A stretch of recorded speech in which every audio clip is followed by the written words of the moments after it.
السلام علیکم ورحمۃ اللہ وبرکاتہ۔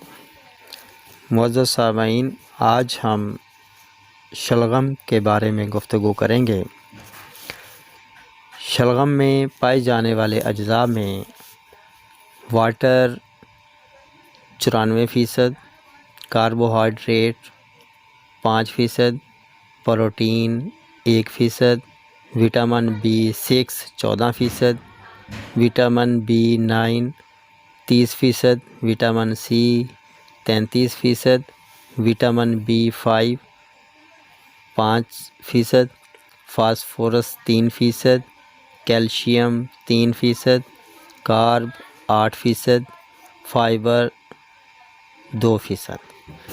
شلجم کے پتوں میں وٹامن A، K اور C پایا جاتا ہے۔ فوائد کے لحاظ سے شلجم میں موجود وٹامن K اور وٹامن C کینسر کی چند اقسام میں مفید ہے، جن میں پھیپھڑے، قولون آنت اور ریکٹل کینسر شامل ہیں۔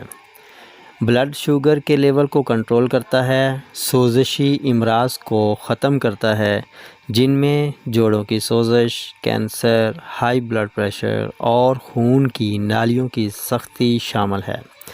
جسمانی وزن کو کنٹرول کرتا ہے۔ وٹامن K، C اور فاسفورس کیلشیم کی وجہ سے ہڈیوں کی نشو و نما کے لیے مفید ہے۔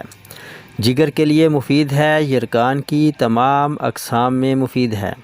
سینے میں جمی ہوئی گاڑھی بلغم کو نرم کر کے خارج کرتا ہے اور سانس کی تنگی کو ختم کرتا ہے۔ اس کے لیے زیرہ سفید اور کالی مرچ ڈال کر شلغم کا سوپ پلایا جاتا ہے اور کاشیں کھلائی جاتی ہیں۔ خون کی کمی کو دور کرتا ہے۔ وہ کھانسی جس میں سینہ اور گلا پک جاتا ہے، کھانستے ہوئے درد ہوتا ہے اور تھوڑا سا گندا سڑا ہوا بلغم نکلتا ہے، اس کے لیے مفید ہے۔ اگر بلغم میں خون آ رہا ہو تب بھی یہ مفید ہے۔ فائبر کی وجہ سے قبض رفع کرتا ہے، آنتوں میں رکے ہوئے فاسد مادوں کو نرم کر کے خارج کرتا ہے، اس کے لیے اس کا شوربہ پینا مفید ہے۔ کچا شلغم کھانا نفخ پیدا کرتا ہے اور دیر ہضم ہوتا ہے۔ پکا ہوا کالی مرچ ادرک لہسن کے ساتھ زود ہضم ہوتا ہے۔ دائمی قبض میں شلغم کا استعمال مفید ثابت ہوتا ہے۔ کولیسٹرول لیول کو کنٹرول کرتا ہے، یورک ایسڈ کو خارج کر کے دردوں کو تسکین دیتا ہے۔ بواسیر خونی ہو یا بادی، مولی، شلغم اور ان کے پتوں کو ملا کر پکا کر یا کچا استعمال کرنا بہت مفید ثابت ہوتا ہے۔ گردہ کی پتھری میں بھی مفید ہے۔ امراض جلد اور بالوں کی خشکی، جلد کی خشکی کے لیے مفید ہے۔ یادداشت کو بڑھانے کے لیے شلغم کا استعمال مفید ثابت ہوتا ہے۔